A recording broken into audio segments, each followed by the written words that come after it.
മാധ്യമ സുഹൃത്തുക്കളോട് പറഞ്ഞിരുന്നു. അത് അവിടം കൊണ്ട് തീർന്നില്ല. വീണ്ടും കാര്യങ്ങൾ പറയുകയാണ്.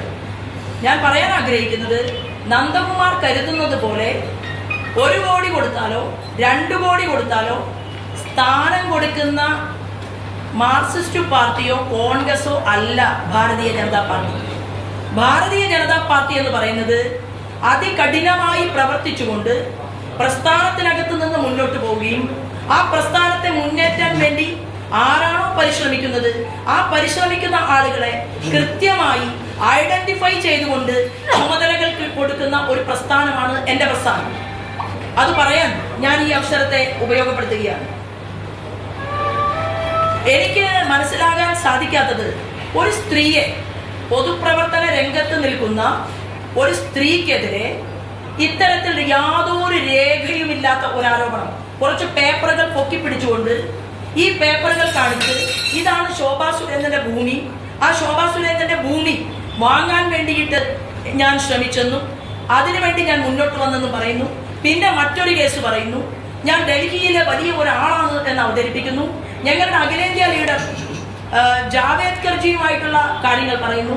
കഴിഞ്ഞ ദിവസം സുരേന്ദ്രനെ കുറിച്ച് പറഞ്ഞിരുന്നു, അനിൽ ആന്റണിയെ കുറിച്ച് പറയുന്നു, ശോഭാ സുരേന്ദ്രനെ കുറിച്ച് പറയുന്നു. ഇങ്ങനെ പറയുന്നതിനിടയിൽ ഒരു സ്ത്രീ, ആ സ്ത്രീക്കെതിരെ വ്യംഗ്യാർത്ഥത്തിൽ നോക്കുകയോ ഒരു സ്ത്രീക്കെതിരെ അപമാനം, ആ സ്ത്രീയുടെ മൊറാലിറ്റിയെ അപമാനിക്കുന്ന രീതിയിൽ പ്രതികരിക്കുകയോ ചെയ്താൽ നിലനിൽക്കുന്ന സ്ത്രീ പീഡന വിരുദ്ധ നിയമമുണ്ട് ഇവിടെ. ആ നിയമം നിലനിൽക്കുന്ന നാട്ടിലാണ് നന്ദകുമാർ പറഞ്ഞത് തൊണ്ട തൊടാതെ മാധ്യമങ്ങളിലൂടെ അത് സംപ്രേഷണം ചെയ്തിട്ടുള്ളത്. ഇത് ഒരു സ്ത്രീയുടെ വ്യക്തിപരമായി തന്നെ ഒരു സ്ത്രീയെ അങ്ങേയറ്റം അപമാനിക്കാനും ആക്ഷേപിക്കാനും വേണ്ടി ഇതെല്ലാം ക്ഷമിക്കണം, ആ പേര് പറയരുതെന്നാണ് സുഹൃത്തുക്കൾ പറഞ്ഞിട്ടുള്ളത്, ആക്ഷേപിക്കാനുമായി ഈ നന്ദകുമാർ പരിശ്രമിച്ചപ്പോ അത് ഞാൻ കേരളത്തിലെ മുഖ്യമന്ത്രിയോട് ആവശ്യപ്പെടുന്നു.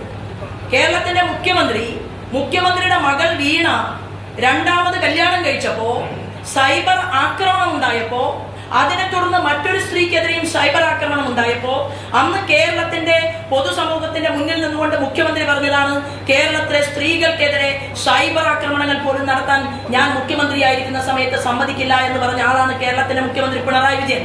ഞാൻ കേരളത്തിന്റെ ആഭ്യന്തര വകുപ്പ് കൈകാര്യം ചെയ്യുന്ന മുഖ്യമന്ത്രിയോട് ആവശ്യപ്പെടുന്നത്, എന്നെ വ്യക്തിഹത്യ നടത്തി മാധ്യമങ്ങളിലൂടെ ഈ നന്ദകുമാറിനെ അടിയന്തിരമായി ചോദ്യം ചെയ്യുകയും നന്ദകുമാറിനെ അറസ്റ്റ് ചെയ്യുകയും വേണമെന്ന് ഞാൻ ഇവിടെ കേരളത്തിന്റെ മുഖ്യമന്ത്രിയോട് ആവശ്യപ്പെടുകയാണ്. ഇന്ന് നിലനിൽക്കുന്ന നിയമം അനുസരിച്ച്, വ്യവസ്ഥിതി അനുസരിച്ച് അതിന് തയ്യാറാകണം എന്നും കേരളത്തിന്റെ DGPക്ക് നന്ദകുമാർ ഇന്ന് നടത്തിയ പത്രസമ്മേളനത്തിന്റെ കോപ്പി ഉൾപ്പെടെ, പരാതി ഉൾപ്പെടെ ഞാൻ കൈമാറിയിട്ടുണ്ട്.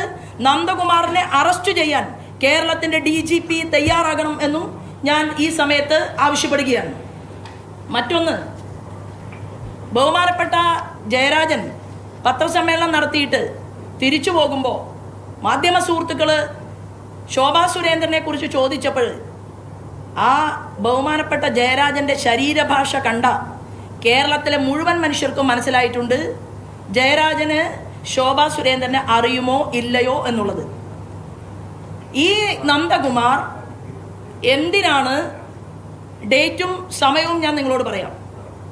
ഏപ്രിൽ മാസം 24-ാം തീയതി 2023 ശോഭാ സുരേന്ദ്രന് ഡൽഹിയിലേക്ക് പോകാൻ എന്തിനാണ് ടിക്കറ്റ് എടുത്ത് എൻ്റെ വാട്സപ്പിലേക്ക് അയച്ചത്? ആ ടിക്കറ്റ് ഇവിടുത്തെ മാധ്യമ സുഹൃത്തുക്കൾ എൻ്റെ വാട്സപ്പിൽ പരിശോധിക്കണം. നന്ദകുമാർ, ഞാൻ കഴിഞ്ഞ ദിവസം പറഞ്ഞിരുന്നു, ഒരു മാർക്സിസ്റ്റ് പാർട്ടിയിലെ പ്രഗത്ഭനായിട്ടുള്ള നേതാവിൻ്റെ പേര്, അത് നന്ദകുമാറിനോട് മാധ്യമ സുഹൃത്തുക്കൾ ചോദിക്കുമെന്നാണ് ഞാൻ മനസ്സിലാക്കിയത്.